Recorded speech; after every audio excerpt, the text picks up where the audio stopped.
Hello साथीहरू, आज चाहिँ म घरमै चिकन सुप रेसिपी बनाउन गइरहेको छु। यो सुप चाहिँ खानको लागि एकदमै मिठो हुन्छ। यो सुप बनाउनको लागि चाहिँ आज मैले 4-5 पिस मासुलाई मजाले बोइल गरेँ र यसरी बोइल गरेको मासुलाई छान्नको लागि अलिकति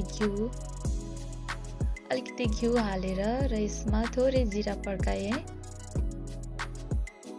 यसरी घिउलाई मजाले तताएर जिरा पड्काइसकेपछि अघिको चिकन सुपलाई यसरी मैले छानिदिएँ।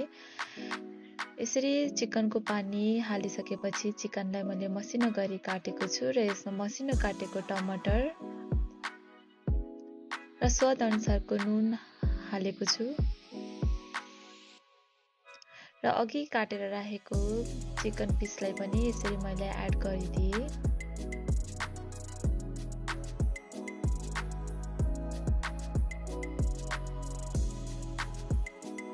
अब मैले मसिनो काटेको प्याजको पत्ता र मसिनो काटेको प्याजलाई यसरी हालिसकेको छु र यसमा थोरै ब्ल्याक पेपर पनि एड गर्न सक्नुहुनेछ र मैले एउटा अन्डालाई यसरी मजाले फिटेर त्यो बोइल गरेको पानीमा यसरी थोरै गर्दै हालिरहेको छु। तपाईहरुले देख्न सक्नुहुनेछ मैले थोरै एकैचोटी नहालिकन थोरै हालिरहेको छु।